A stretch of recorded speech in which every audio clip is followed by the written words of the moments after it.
दोस्तों, हमारे प्यारे नबी के लिए दिल दे लाइक और चैनल को सब्सक्राइब जरूर करें। शहर की गलियों में सुबह की ठंडी हवा चल रही थी। फज्र की अजान के साथ ही यूसुफ अलैहिस्सलाम ने आंखें खोल दीं। आपके पास सोने के लिए सिर्फ एक पुरानी चादर थी, लेकिन दिल अल्लाह के यकीन से भरा हुआ था।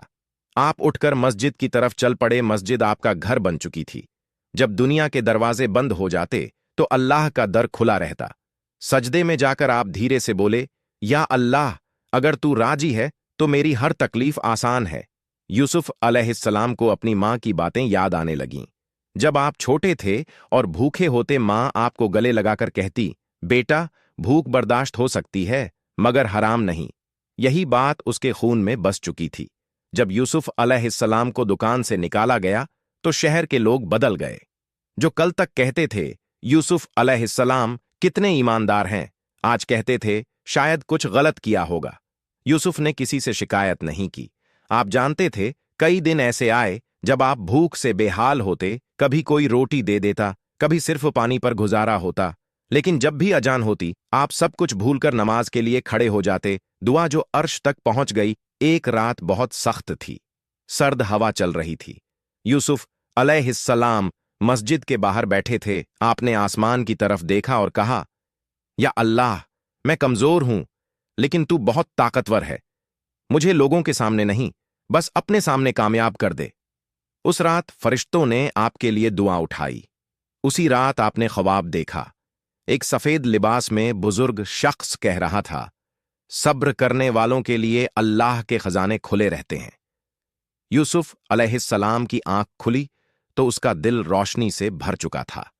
सुबह जैसे ही आप शहर के दरवाजे पर पहुंचे, वहां एक बड़ा काफिला रुका हुआ था। लोग इज्जत से एक आदमी को सलाम कर रहे थे। यूसुफ अलैहिस्सलाम ने पहचान लिया, वही अमीर आदमी।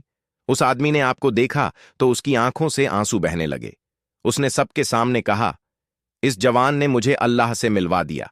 फिर उसने सबको बताया कि उस दिन वह सिर्फ पैसा नहीं, ईमान का इम्तिहान ले रहा था। उस आदमी ने यूसुफ अलैहिस्सलाम को अपना सबसे करीबी साथी बना लिया। अब यूसुफ अलैहिस्सलाम के पास पैसा था, लेकिन आपका दिल वही सादगी वाला था। आज मेरे पास जो कुछ है वह मेरी ईमानदारी की वजह से नहीं, अल्लाह के करम से है। यूसुफ अलैहिस्सलाम ने तिजारत में एक नया कानून बनाया। न नाप में कमी, न झूठ, न किसी का हक दबाना। जो भी आपके साथ काम करता वह पहले नमाज सीखता, फिर तिजारत। 1 साल का हद पड़ा। तिजारत गिरने लगी। लोग घबरा गए, लेकिन यूसुफ अलैहिस्सलाम ने कहा, जिस अल्लाह ने मुश्किल से निकाला वह दोबारा भी निकाल सकता है। आपने अपना माल गरीबों में बांट दिया और फिर अल्लाह ने ऐसी बरकत दी कि तिजारत पहले से दोगुनी हो गई। बुढ़ापे में यूसुफ अलैहिस्सलाम मस्जिद के बाहर बैठे बच्चों को देखते थे। किसी ने पूछा, तुम्हारी जिंदगी का सबसे बड़ा राज क्या है? यूसुफ अलैहिस्सलाम मुस्कुराकर बोले, सब्र जब अल्लाह के लिए हो तो वह कभी खाली नहीं जाता। इस कहानी का गहरा पैगाम, अल्लाह हर चुप आंसू देखता है। ईमानदारी देर से सही जीत जरूर दिलाती है। सब्र कमजोरी नहीं, मोमिन की ताकत है। जो अल्लाह पर छोड़ देता है, अल्लाह उसे उठा लेता है। अगर आप भी चाहते हैं कि अल्लाह का करम आप पर भी उसी तरह बना रहे जिस तरह यूसुफ अलैहिस्सलाम पर बना था, तो कमेंट में सुभान अल्लाह लिखें और वीडियो को शेयर करें।